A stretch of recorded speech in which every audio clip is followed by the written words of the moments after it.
یا سیدہ یا طاہرہ یا راضیہ یا فاطمہ. لاپرواہ، لا ابالی، وہ جو ہمیشہ اللہ کو ناظر سمجھتے ہیں ہر کام کرتے ہوئے، دھیان اللہ کی طرف ہے، پرواہ ہے خدا کی. یہ کام کروں گا یہ خدا کو پسند نہیں ہے، یہ پرواہ ہے، یہ خشیت ہے. جی تو چاہتا ہے کروں لیکن اللہ کو پسند نہیں ہے، اللہ راضی نہیں ہے، اس لیے یہ کام نہیں کر سکتا. یہ خشیت ہے. یہ خشیت شرک روک سکتی ہے. شرک روکنے کے لیے اللہ نے انسان کے لیے یہ وسیلہ بنایا ہے، خشیت اللہ. اور کوئی چیز نہیں روک سکتی. امیر المومنین فرماتے ہیں شرک ہے کیا، اپنی ذات میں شرک کیا، نوعیت شرک کی کیا ہے، آیا روک سکتے ہیں خشیت کے بغیر؟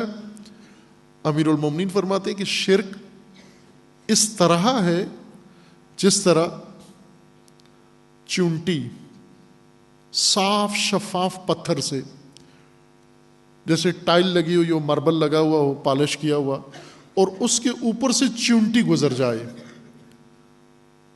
محسوس نہیں ہوتا، چونکہ چونٹی اتنی ہلکی ہے، آہٹ اس کے قدموں کی پیدا نہیں ہوتی، دھمک نہیں ہوتی اس کے چلنے کی، آواز نہیں ہوتی اس کے چلنے کی، غیر محسوس طور پر چلتی ہے.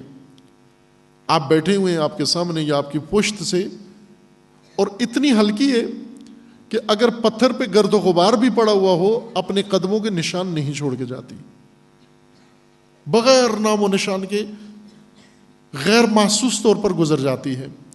امیر المومنین فرماتے ہیں کہ انسان کے دل پر، مومن کے دل پر اور انسان کے دل پر شرک اس طرح غیر محسوس طور پر گھس جاتا ہے، سرایت کر جاتا ہے، اس کو پتہ بھی نہیں چلتا کہ شرک آ گیا ہے میرے وجود کے اندر. پھر بھی مطمئن رہتا ہے میں مومن ہوں، یہ سوچ کے بھی مومن ہوں، یہ کر کے بھی مومن ہوں، یہ انجام دے کر بھی مومن ہوں، یہ حرکت کے بعد بھی مومن ہوں، اس فیصلے کے بعد بھی مومن ہوں، اس تعلق کے بعد بھی مومن ہوں، اس اقدام کے بعد بھی مومن ہوں، چونکہ غیر محسوس ہے. نیکیوں میں لگا ہوا ہے، خیرات میں لگا ہوا ہے.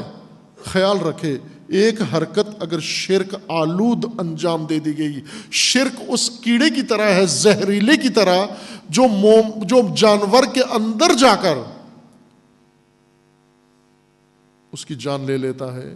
شرک اس طرح سے ہے زہر.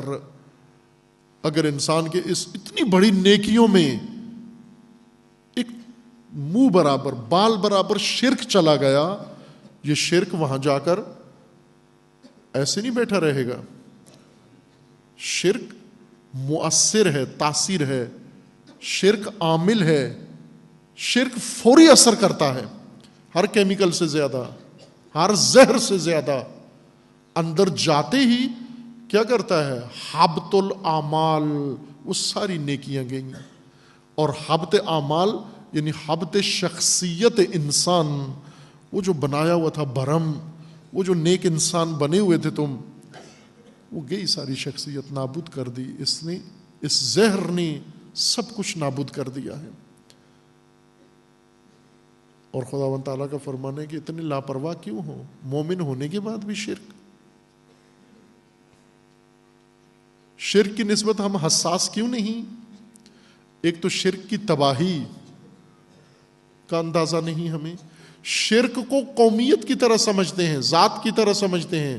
مشرک ہو کر بھی ہم تو وہی ہیں، کوئی فرق تو نہیں پڑتا. یہ بات نہیں جب کی تھی تو بھی ہم وہی تھے، آج یہ اظہار کر کے یہ عقیدہ بنا کر پھر بھی وہی ہیں، کیا فرق پڑتا ہے؟ نہ عزیز من، شرک تباہی ہے، نابودی ہے شرک. یہی سورہ مبارکہ یوسف کی آیہ کریمہ ایک شیعہ نے سنی، پڑھی اور ہل گیا، اس کے وجود میں زلزلہ آ گیا. اور آنا چاہیے جو بھی یہ آیت پڑھتا ہے وما یؤمن اکثرهم باللہ الا وهم مشرکون، یہ جو ایمان لائے ہیں اکثر، زیادہ تر، ان میں سے اکثر ان کے ایمان میں شرک بھی ہے۔ جب اس نے یہ پڑھی یہ آیت ہل گیا، چین نہیں آیا، مضطرب ہوا اور آ گیا اپنے مولا و آقا امام کی خدمت میں، امام ششم کی خدمت میں، اور آ کر پوچھنے لگا یہ آیہ کریمہ کیا کہہ رہی ہے کہ اکثر اہل ایمان کا ایمان شرک آلود ہے، اکثر مومن جو ایمان لائے ہیں مشرک ہیں۔ یہ امام نے فرمایا ایسا ہی ہے۔ فرمایا یہ کیسے ہو سکتا ہے کہ مومن ہونے کے بعد اللہ کو مان لیا، آخرت پر ایمان ہے، نبیوں پر ایمان ہے، کتابوں پر ایمان ہے، ملائکہ پر ایمان ہے، پھر کیسے ممکن ہے مشرک ہو؟ پھر امام علیہ السلام نے فرمایا بھلے ایک شرک ہے جس سے بچنا دشوار ہے، اور وہ ہے شرک عملی۔ تم جس شرک سے محفوظ ہو وہ ہے شرک اعتقادی۔ اعتقاد میں تم مشرک نہیں ہو، عمل میں مشرک ہو تم۔ عمل مشرکانہ ہے، حرکتیں مشرکانہ ہیں، رویے مشرکانہ ہیں، کردار مشرکانہ ہیں۔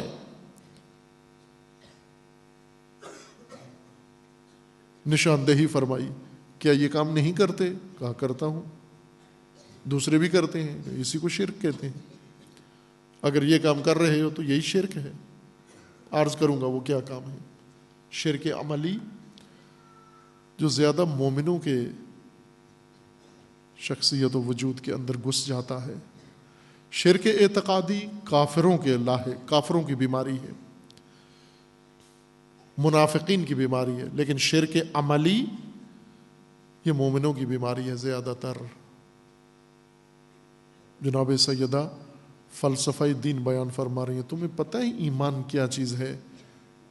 ایمان حالت کا نام نہیں ہے، ایمان موہوم چیز نہیں ہے، ایمان تمہاری تطہیر کے لیے ہے، تمہاری شخصیت کی تطہیر کے لیے، تمہاری قومیت کی تطہیر کے لیے، تمہاری اجتماع کی تطہیر کے لیے، تمہارے ماحول کی تطہیر کے لیے، تمہارے نظام کی تطہیر کے لیے، تمہاری حکومت کی تطہیر کے لیے، تمہاری مملکت کی تطہیر کے لیے ہے، تمہاری نسلوں کی تطہیر کے لیے، تمہاری اولاد کی تطہیر کے لیے اللہ نے ایمان مقرر کیا ہے۔ وہ ایمان جو رسول اللہ نے تمہیں شرف یاب کیا، یہ کوئی معمولی احسان نہیں تھا رسول اللہ کا، غیر معمولی احسان تھا۔ اس کی قدر جانو اس ایمان کی، اور تم سے مشرکانہ عمل سرزاد نہ ہو مومن ہونے کے بعد۔ متوجہ رہو، فجعل الایمان تطہیرا لکم من الشرک۔ ایمان کے بعد تم منزہ ہونا چاہیے، تمہیں پاک ہونا چاہیے۔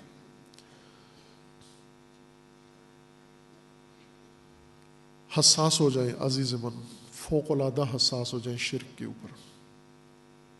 شرک کے علاوہ خدا بہت ساری لغزشیں، ہم لغزشوں سے بچ نہیں سکتے، معصوم نہیں ہیں، بچتے بچتے بھی لغزندہ ہو جائیں گے، لغزش کھا جائیں گے، بچتے بچتے بھی۔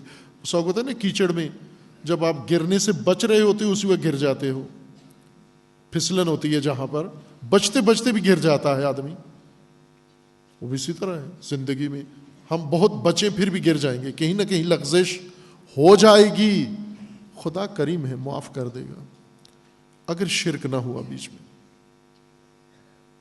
اور اگر شرک نہ ہوا تو آپ یقین جان لیں کہ پھر کہیں لغزش بھی نہیں ہوگی، چونکہ لغزشیں ساری اس پھسلن پہ ہوتی ہیں، شرک کی وجہ سے ہوتی ہیں۔ عملی شرک کی وجہ سے انسان لغزندہ ہوتا ہے، ورنہ بہت استوار ہے۔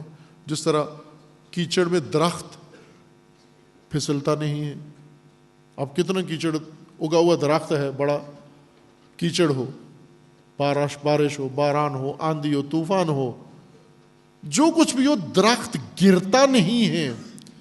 کیوں؟ قائم ہے، اصول ہے، مضبوط جڑیں ہیں اس کی، استوار ہے۔ گرتا کون ہے؟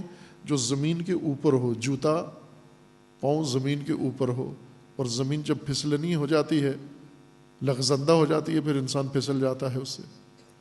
لیکن اگر گڑا ہوا ہو، راسخ ہو، پھر کیچڑ میں بھی نہیں گرتا. شرک گرا دیتا ہے. اگر ایمان ہو، پھر جہاں دوسرے گر رہے ہیں وہاں آپ قائم ہیں، وہاں آپ استوار ہیں. یہ مکتب ہے فاطمہ زہرا کا. یہ وہ سیدہ ہے جو اس اوج غم میں مصیبت کے پہاڑ ٹوٹے ہوئے ہیں، اور بی بی آ کر امت کو یہ دین سکھا رہی ہیں اور دین کا فلسفہ سکھا رہی ہیں. دین کو فلسفہ سے آغاز کیا. اور ہم شکر گزار ہوں بارگاہ خدا میں، اللہ تعالیٰ نے ہمیں ہدایت کے ان منابع سے مانوس کیا ہے، آشنا کیا ہے. یہ جو یاد فاطمہ زہرا ہے معمولی نہیں ہے. آپ دیکھیں کتنے مسلمان ہیں دنیا کے اندر، اور اب ایام جناب سیدہ ہیں، نام تک بھی نہیں ہے جناب سیدہ کے نام سے بھی شاید آشنا نہ ہو، بھول چکے ہیں بعض. لیکن ہم شکر گزار ہوں اللہ کے یہ توفیق خداوند تبارک و تعالیٰ نے دی ہے. اس نور کے منبع سے خدا نے ہمیں مانوس کیا، آشنا کیا ہے. علامہ اقبال جو اپنی عقیدت کا اظہار جناب سیدہ کی بارگاہ میں بہت عظیم اپنے انداز سے، اقبال ہے.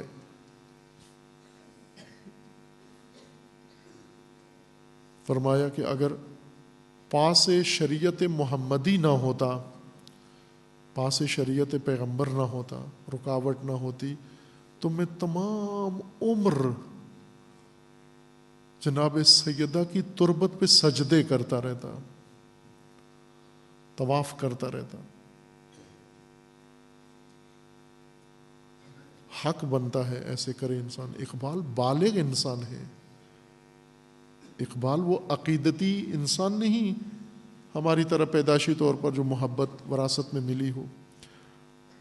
علامہ اقبال نے فرمایا کہ جو کچھ ملا قرآن سے ملا، اور قرآن کی رمز حسین سے ملی، اور حسین جو مرکز پرکار عشق ہے، جو کچھ حسین علیہ السلام سے ملا وہ فاطمہ زہرا سے ملا ہے.